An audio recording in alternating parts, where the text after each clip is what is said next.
Okay. Assalamualaikum warahmatullahi wabarakatuh. Bertemu kita bersambung kembali untuk chapter 5, iaitu Work, Power and Energy. Jadi untuk sesi video pada kali ini, saya akan menerangkan tentang dua subtopik, iaitu 5.5 Power required for rotation and 5.6 the determination of the output power of a machine by means of a brake. So untuk topik power, dia related dengan topik work, okay? Because kalau work dia melakukan kerja apabila didapati ada daya dan ada jarak yang dilakukan terhadap satu objek, maka kita akan andaikan bahawa dia menjalankan kerja. Tapi bila power, for the definition of power, power is a measure of the rate at which work is done or how fast the machine doing work. So you can see here the blue color, the blue sentence, a measure of the rate. So when come part of the rate, this it mean it's related to time. So apabila kerja yang dilakukan ada masa, maksudnya untuk menyiapkan sesuatu tugas tu, menyiapkan suatu kerja, contohnya awak melakukan kerja dalam tempoh 20 saat. Awak yang seorang lagi, contoh CA melakukan kerja dalam tempoh 20 saat, B pula melakukan kerja dalam tempoh 30 saat. So power yang digunakan adalah berbeza, okay? Disebabkan oleh masa. So power is a scalar quantity, and then power is equals to energy transfer in unit joule divided by time taken, or work done in joule divided by time taken. So we can assume that P is equals to W over T, work over time.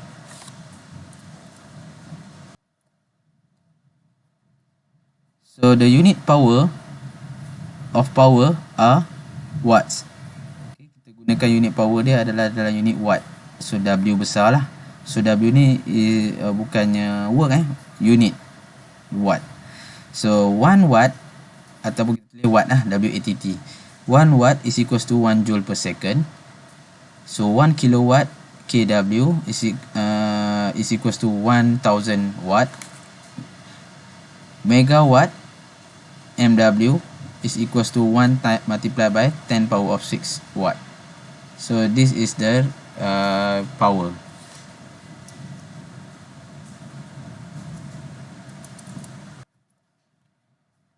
So we can also relate power with force and speed. So like example, work done, formula for work done is force multiplied by distance. So W is equals to Fs or Fd. Power, the formula of power is P is equals to energy or work over time, and speed, the formula for speed is V is equals to distance over time, S over T. So we can write as P is equals to W over T, therefore P is equals to S over T. So power S over T ni adalah speed. So maksudnya kita boleh kirakan force multiply by speed, meter per second. Okay. Yang ini dia punya formula untuk contohnya W bersamaan dengan F darab dengan S. So P pula bersamaan dengan W bahagi dengan T. Jadi V bersamaan dengan S over T. Jadi bila P, formula P adalah W per T, awak dah tahu W ini adalah work bersamaan dengan P is equals to F darab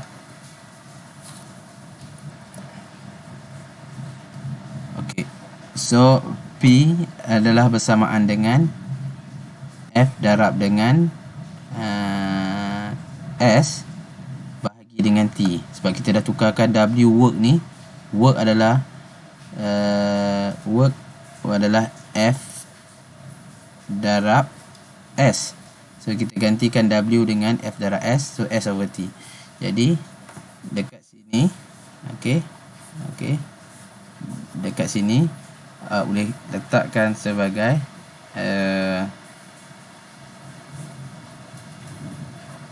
P bersamaan dengan F darab S per T tu adalah V. So F darab V. So maksudnya force darab dengan speed. Okay, velocity ataupun speed lah. So this is the what you call the other formula for power. So selain daripada P bersamaan dengan WT, awak juga boleh gunakan P bersamaan dengan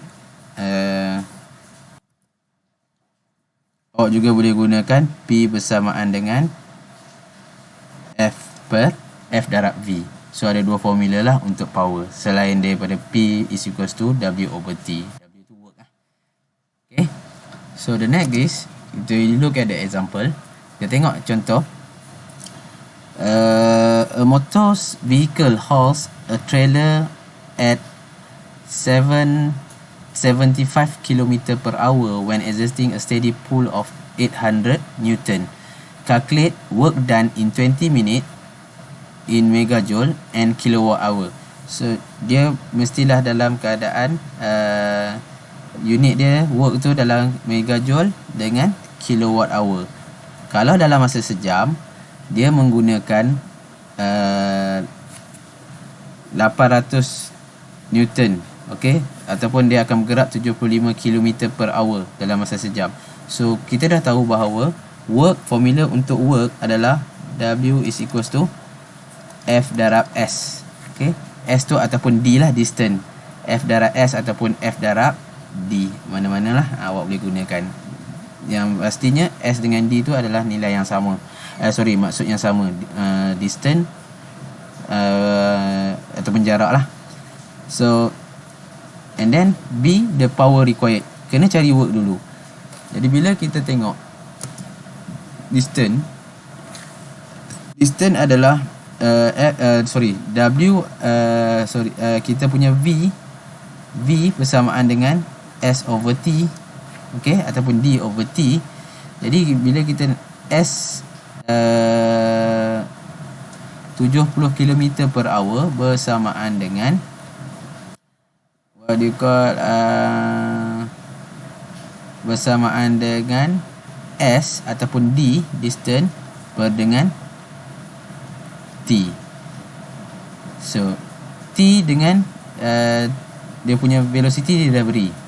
Okay, so maksudnya kita nak cari distance travel S, okay, is S okay, S is equals to 75 V darab dengan T. So 75 km per hour darab dengan T, okay, 20 minit per 60 saat. Maksudnya dalam masa sejam dia akan bergerak 75 km. So sekarang ni dalam masa 25 minit berapa dia bergerak? So 20 per 60 lah, sebahagian daripada sejam. Okay, 20 per 60. Jadi tekan kalkulator, 70 darab 20 per 60, awak akan dapat 25 km. Okay, sebab dah 20 per 60 jam, H dengan H cancel. So yang tinggal 75 km darab 20 per 60. So unit dia akan jadi 25 km. Tetapi sebab apa dia jadi 25,000 meter? Sebab kita kena tukarkan, sebab formula work adalah D itu dalam unit meter. Okay, D dalam unit meter. So bila kita gantikan force darab dengan 25,000 meter, okay, force 25,000 meter, maka dia akan dapat 20 juta joule. So 20 juta joule disebabkan dia nak dalam nilai megajoule. So awak kena transferkan, dia akan jadi 20 darab 10 kuasa 6. Walaupun awak boleh pergi 10 kuasa 7, dia akan jadi 20 darab 10 kuasa 6 baru dapat 20 juta ni. So 20 juta darab 10 kuasa 6. Okey. So 20 kuasa 6 joule. Barulah 10 kuasa 6 prefix yang kita dah belajar, 10 kuasa 6 bersamaan dengan megajoule. So dapatlah jawapan dalam megajoule yang pertama. Yang keduanya, apabila 20 per megajoule, okey. So calculation dia nak cari kilowatt per hour. So dalam masa sejam daripada 20 megajoule tu berapa kilowatt per hour. So bila watt, kilowatt bermaksud dia melibatkan masa. Okay, kilowatt per hour melibatkan masa. Jadi 20 juta, okey, dibahagi dengan 1 jam berapa saat? Sebab bahagi dengan 20 minit, watt tu kita kena joule per second ataupun kilowatt, kita kena bahagikan dalam masa sejam bersamaan dengan 3600. Okey. So kalau awak tekan kalkulator 200,000 bahagi dengan 36, awak akan dapat 5,500, I think 5,500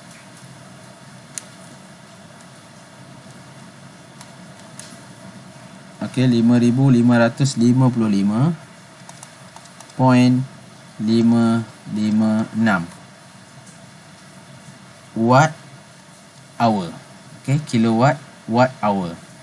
Jadi kita gerakkan 1 2 3, maksudnya 5 kali 5.56 kali 10 kuasa 3 watt hour, maka akan dapatlah 5.56 10 kuasa 3 adalah kilowatt hour. Okey. Yang ini pengiraan untuk soalan A. Okey, soalan A.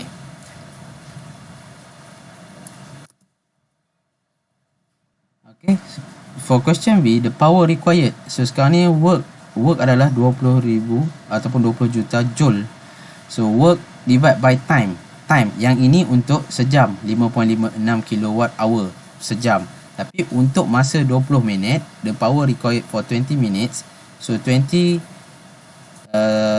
million, okay, joule must divide by how many second for 20 minutes. So 20 darab 60 adalah 1200 saat. Jadi 20 juta bahagi dengan 1200 saat, dapatlah 16,670 watt. So kita tukarkan kepada 10 kuasa 3, dia akan jadi 16.67 kilowatt. So maksudnya untuk 20 minit dia gunakan 16.67 kilowatt, tapi dalam masa 1 jam 5.56 kilowatt. Okay, so this is the example 9. So next is the power required for rotation. Work done per second. So maksudnya untuk rotation, yang tadi work sekiranya dia bergerak. Okay, yang ini kita lakukan kerja dalam masa berapa saat, dalam 1 saat, yang melibatkan work yang rotation, putaran. So macam kita buat work done in rotation lah, yang video sebelum ni. So torque, work done per second, torque is in Newton meter multiplied by speed in radian per second. So torque Newton meter multiplied by 2 pi n radian per second, or work done per second is equals to 2 pi n t joules over second, or watt. So power is equals to 2 pi n t watts. Yang ini untuk power untuk rotation, formula power untuk rotation 2 pi n t watts ataupun bersamaan dengan omega t watts, di mana omega adalah angular velocity in radius per second. So omega juga bersamaan dengan 2 pi n radian per second. So if the rotational speed be n revolution per minute, maka the power is equal to 2 pi torque n divide by 60. Kalau work 2 pi tn ataupun 2 pi frn, kan? Jadi sama juga power untuk rotation. Daripada work punya formula, kita kena bahagikan dengan 60 saat. Sebab dalam masa satu revolution, satu putaran dalam masa 1 minit. So we see the example. An electric motor is developing 8 kilowatt. Okay, 8 kilowatt maksudnya 8,000 watt lah. At a speed of 1,200 revolution per minute. Maksudnya 8 kilowatt ni dia speed dia 1,200 revolution per minute. Maknanya dalam 1 minit putaran dia akan jadi 1,200. Okay, faham Dengan motor tu dia 8 kilowatt, dia menghasilkan speed, menghasilkan speed sebanyak 1,200 putaran. Speed dia tu at a speed 1,200. Maksudnya saat yang pertama, saat yang kedua dia berputar sehinggalah 1 minit 60 saat. Jumlah putaran dia adalah 1,200. So calculate work done in 45 minit. Yang ini dalam masa 8 kilowatt dalam masa 1 minit, dan 1,200 putaran. So dia nak dalam masa 45 minit. Work done in 45 minit in kilowatt hours and in megajoules. So jawapan dia mesti dalam megajoules dengan kilowatt hour. And then the torque in Newton meter. So let's see the solution. So work done by kilowatt hour is power multiplied by time. Work power is equals to, so this one is power 8 kilowatt ini adalah power.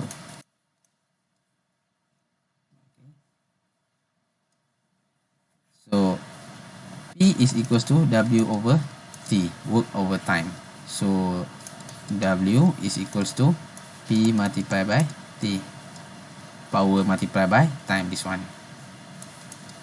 So 8 kilowatt multiplied by time. Time is 45 minute over 60. Sebab kalau dalam masa 1 jam, sebab kita nak cari work done by kilowatt hour, so kita kena darab dengan 45 minit per 60 jam.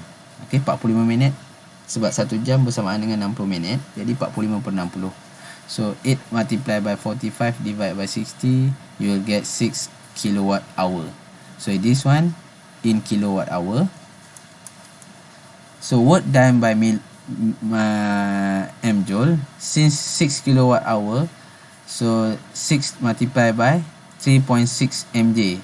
Since 1 kilowatt hour is equals to 3.6 megajoule. Tengok slide yang sebelum ni, yang first slide, first slide, dinyatakan bahawa 1 kilowatt hour is equal to 3.6 megajoule. Sebab tu kita darab dengan 3.6 megajoule. Jadi 6 darab 3.6 megajoule akan dapatlah 21.6 megajoule. So yang ini kena tengok sebab yang ini adalah nilai yang memang 1 kilowatt hour is equal to 3.6 mj. Memang yang itu memang fix nilai dia. So this is the second for question A number 2 in megajoules. So power, the torque in Newton meter. So formula untuk power rotation adalah T multiplied by 2 pi n over 60 watt.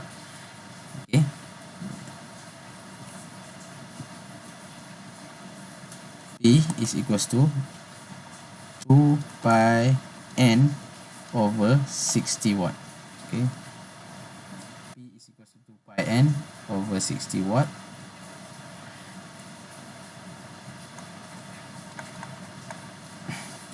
So 800 watts is equals to, so substitute the value of 800 kilowatt, dan 8 kilowatt dia jadi 8000 watt. T multiplied by 2 pi n. N is the number of revolution, 1200.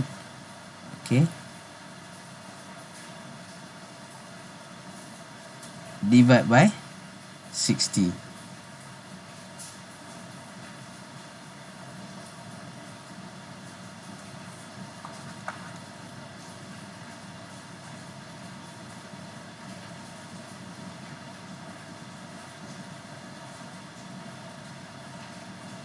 So 60 bawa ke sana, bahagi dengan 2 pi, saya akan dapatlah T bersamaan dengan 63.7 Newton meter torque. Torque dalam unit Newton meter sebab torque adalah ni. So yang ini macam mana boleh dapat tu adalah daripada 60 bawa ke kiri, dia akan jadi 8000 darab dengan 60 bersamaan dengan T darab dengan 2 pi 1200. So nanti T yang ini bawa ke kiri, dia akan jadi T bersamaan dengan 8000 darab 60 bahagi dengan 2 pi darab 1200. Okay. So dapatlah nanti T tu akan jadi T akan jadi 63.7 Newton meter. So this is for example 10. Okay. So and then determination of output power. So yang ini lebih kepada dia panggil mechanical brake, output power for mechanical brake. So this is more to theory. So in case of small machine, the output power can be measured by some form of mechanical brake. So kalau yang ini dia punya spring ada 2 spring P and Q. So kita tengok dia punya pergerakan S1 dengan S2 dengan radius dia punya pulley dia tu, dia punya brake, dia punya S1 dan S2 adalah brake, balance dia punya spring balance, belt dia punya rope. So bila kita bergerak, maka dia akan mengimbangkan kedua-duanya spring tersebut, P dengan Q. So suppose the brake pulley to be rotating clockwise and the tension of the belt adjust to give reading of P Newton and Q Newton on S1 and S2 respectively. So kalau tengok, P yang akan jadi bersamaan dengan Q tambah F. So F bersamaan dengan P tolak Q Newton. So nanti output dia, inilah formula dia nak menunjukkan bahawa formula untuk output lah. Okay, untuk output bagi sebuah spring.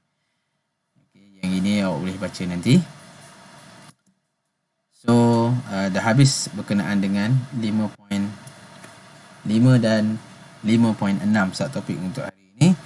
Jadi selepas ini awak akan diberi tugasan untuk menjawab assignment exercise dalam bentuk assignment dan perlu dihantar. Saya akan upload ke dalam Google Classroom, kita punya group, dan saya akan maklumkan tarikh bila penghantaran tugasan tersebut. So dia ada 6 soalan. Okey, yang pertama 2 buku surat lah. Kalau tak ada dalam awak punya tu, nanti awak boleh tengok balik. Saya akan masukkan soalan ni dalam Google Classroom. So for the next video, kita akan continue lagi dengan energy dan efisien dan seterusnya. So setakat ini sahaja. Sekiranya awak ada pertanyaan, awak boleh hubungi saya di WhatsApp ataupun di dalam grup Google Classroom. Sekian, Assalamualaikum warahmatullahi wabarakatuh.